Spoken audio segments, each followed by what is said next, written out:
Brazil, the fifth largest country in the world, and at over 160 million, the sixth most populous.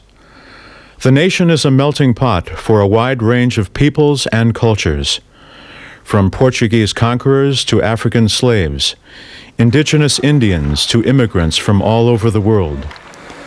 Brazilian culture is unified through two elements: the Portuguese language and the religion of Catholicism.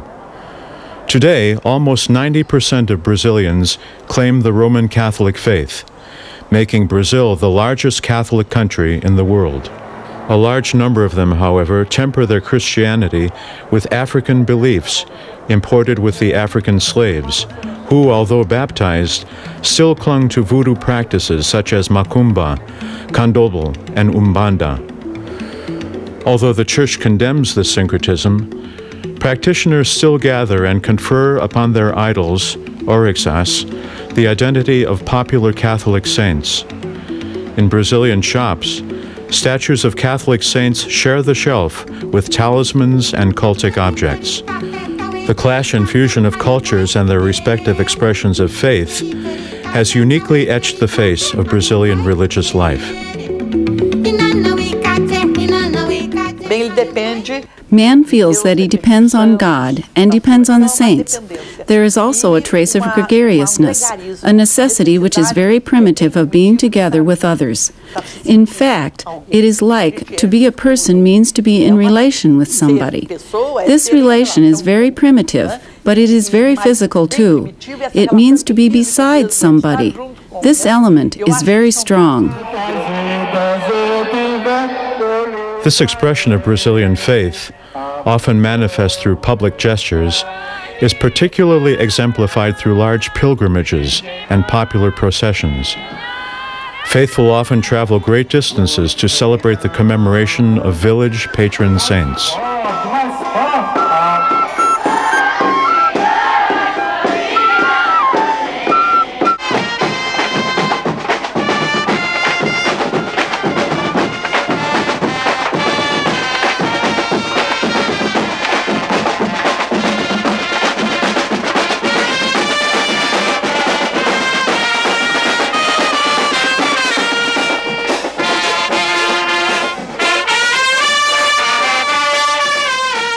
Despite the deep roots of these popular traditions, certain Brazilian theologians condemn this popular religiosity as superficial, bound in superstition, and as a devotion rife with pagan elements.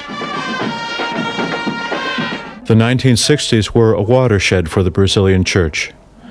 Poverty was rife, and the popular influence of the Catholic Church was translated into a political tool with which to fight the right-wing military dictatorship. Following the Second Vatican Council, certain Brazilian theologians used the political situation and proposed Vatican reforms as a springboard for even deeper changes within the Brazilian Church, particularly the purification of popular religiosity in favor of a new role, that of the theology of liberation. In view of this new role, processions and novenas were eliminated, and the rosary was debunked as old-fashioned.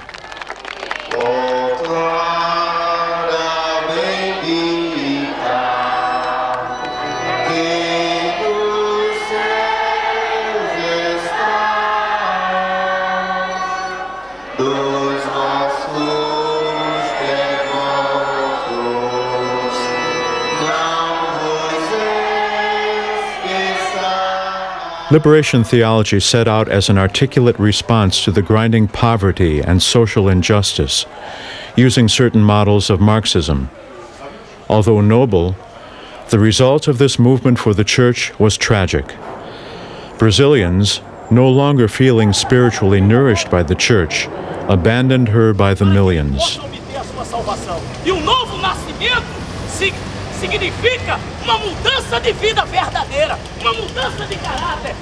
Many sects and movements, imported mostly from the USA, took advantage of this spiritual vacuum, and within a short time had recruited millions of Brazilians.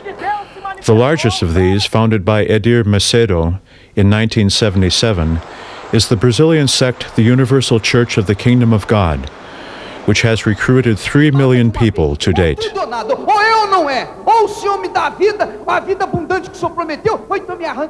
The sect has become so successful that Mr. Macedo, presently active in 40 countries, has built a media empire, which to date includes 16 TV channels, 27 radio stations, and numerous newspapers.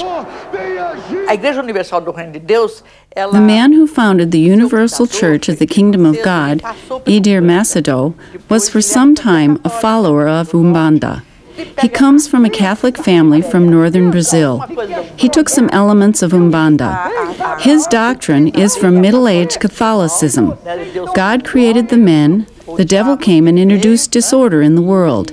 Since then, we have evil in our world. But Jesus wins over the devil, and we have to expel him to become real children of God. Since all the world belongs to God, he is the master. He is very rich, and so a child of God cannot be poor. So then we get, through religion, by sacrifice, the spontaneous donation. We attain blessings, and the salary for our work is doubled every month.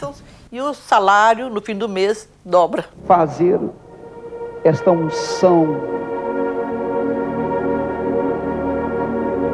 de forma que estes casais venham te servir, meu Pai, para salvar aqueles que estão vivendo na miséria. The followers give money every session. They have at least 4 sessions a day in their churches, and every session the followers tithe regularly. They are told that the more you give, the bigger grace you will receive. This is an enormous violence. Being there, I saw poor people who came to receive their grace for an addicted son, a drinking husband, unemployed, afflicted. They were giving everything they had. In the face of this aggressive spiritual manipulation, the Church could not remain inactive. The Brazilian bishops called the faithful to discern the signs of the times and to seek new ways of mission in these new cultural and social realities. The revival of the Catholic faith began slowly and independently, the result of small initiatives taken by both clergy and laity. Há aumento da fé católica.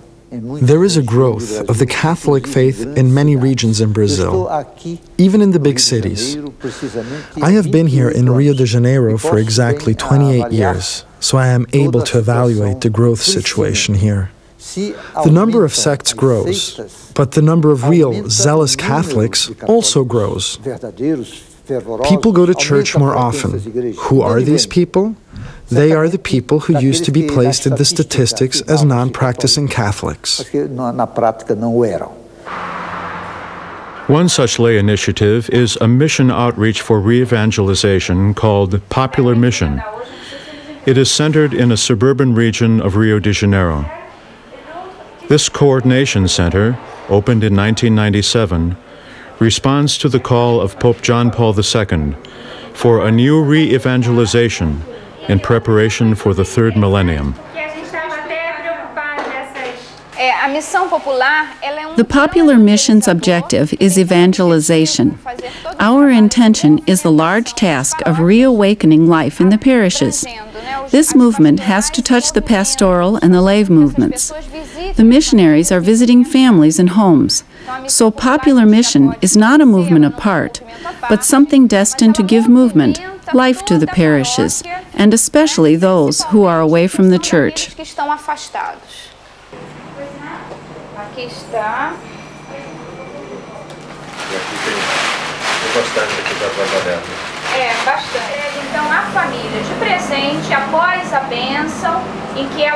Missionaries are prepared for re-evangelization outreach through courses organized by the diocese.